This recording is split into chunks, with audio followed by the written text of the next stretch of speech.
Good afternoon, Mr. Kunga, Mr. Myra, and Mrs. Patrice. Let the record show that this meeting is conveyed as a final pre-trial statement attempt in the derivative action in the case of Bagogo Alibaba Coco and my client, Mr. Charles, against Mrs. Myra and Mrs. Patrice, which my client here, I will be presenting the aggrieved minority shareholder which have launched the action against the defendant for the catastrophic breach of statutory and fiduciary duties, which we are fully prepared to proceed to trial unless the defendant answer for their action today. Well, my clients are participating today in good faith, Ms. Anas. However, we maintain that Director Myra and Director Beatrice acted with the sole intention of expanding the company. Business risks fail, but does not automatically equate to personal legal liability. So, what exactly is your statement of claim? My statement of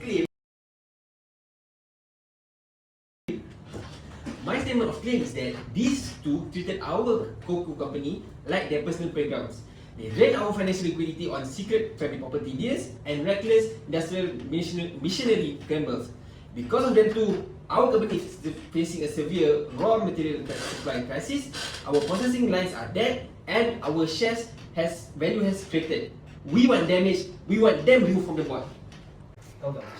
So let's look directly to the evidence. For the first issue, which is the issue number 1, the 5 premium lease for the specialized climate control cocoa bean storage facility, which is signed with Apex Realty, which defendant Myra, you aggressively pushed the board to approve this lease without revealing the one crucial fact. Apex Realty is owned entirely by your spouses. I did not hide it maliciously. The company desperately needed a central fulfillment hub. Apex Realty had the perfect location and it was an urgent market deal. Does it really matter who owned the property if the company got the warehouse it needed? There was no fraudulent intent. Mrs. Myra, fraudulent intent is completely irrelevant under the law. Under Section 230, subsection 1 of the Company Act 2016, you have a strict statutory duty to exercise your power in good faith and in the best interest of the company. The landmark case of Zhou Qinti confirms that the director breached this duty the moment they deliberately disregard the company interest to promote a third party, which in this case or in your case is your husband's real estate company. With respect, Ms. Anas, the lease terms were commercially competitive.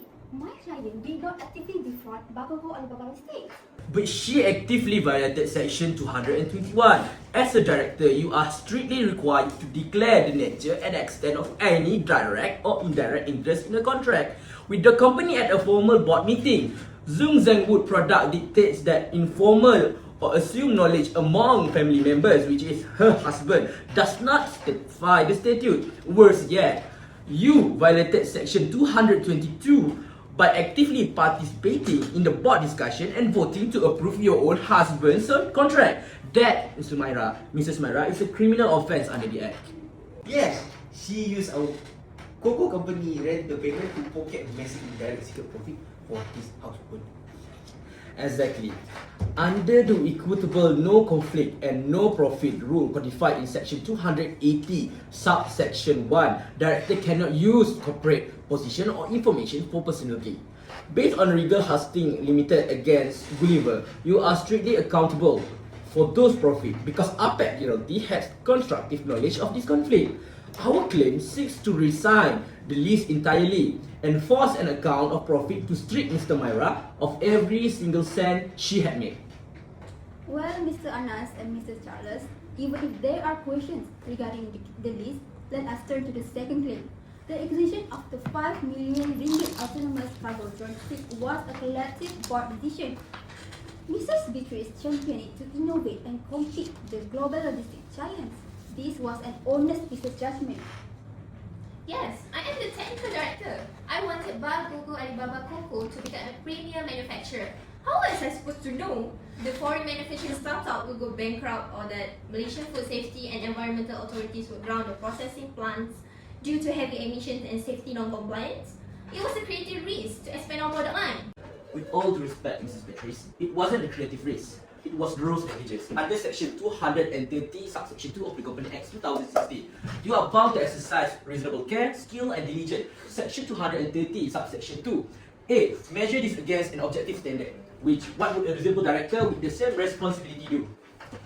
a reasonable director would have checked if the processing plant met the regulation in Malaysia before wiring 5 million ringgit of our shareholder money. You didn't request any single engineering audit, factory financial statement, or any regulatory operating audit. That's your fault. The equipment manufacturer said that discount was a limited time offer. The entire board voted unanimously to approve it. If I'm liable, then the whole board is liable for relying on this page.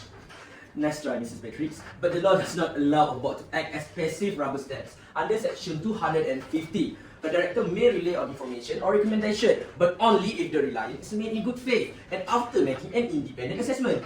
S6 against Haley and Rebarings PLC established that blind reliance without asking probing question or demanding writing compliance report is a severe breach of duty. You cannot shut your eyes and claim you do not see. Well, we plead the business judgment rule under section 240, section 1, where the court should not second guess honest, fail commercial decisions. The business judgment rule is completely inapplicable here. To qualify for protection under section 240, subsection 1, subsection C, the director must be appropriately informed about the subject matter to the extent they reasonably believe necessary. Because your completely omitted elementary due diligence, no regulatory audit, no equipment licensing checks, your decision cannot be legally classified as an informed business judgment. You completely strip yourself out of that statutory defense. So now, the evidence is indictable. Ms. Myra breaches her duty of loyalty and conflict of interest regarding the service area. Ms. Beatrice breached her duty of care and diligence regarding the processing plant. So, we now have the ground for a lot of arrangements. This goes a full trial, it will bring the public reputation of Balgo Alibaba Cocoa entirely and thank our wholesale chocolate contracts. So we acknowledge that mistakes were made in corporate governance. So what are the plaintiff's terms for settlement?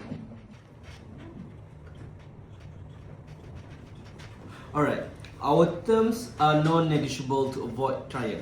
First, defendant, Mrs. Myra must immediately resign from the board, terminate the warehouse lease with Apex Royalty, and refund the calculated premium profit margins to the company. Second, the defendant, Mrs. Beatrice, must step down from the executive factory procurement and the board must immediately appoint an independent agricultural liquidation committee to salvage or resell what's left to the 5 million ringgit roasting equipment. And lastly, the defendant must pay the full legal costs for this action. Well, we will take 48 hours to review these terms with our clients, but we recognize that severe exposure under section 213, 240 and 221. Well, if that is Mrs. Bunga, you have 48 hours. Otherwise, we will see you in the High Court. This conference is adjourned.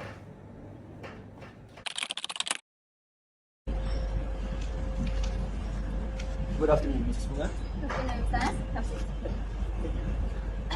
Well, firstly, thank you for agreeing to the meet-up after the client consultation.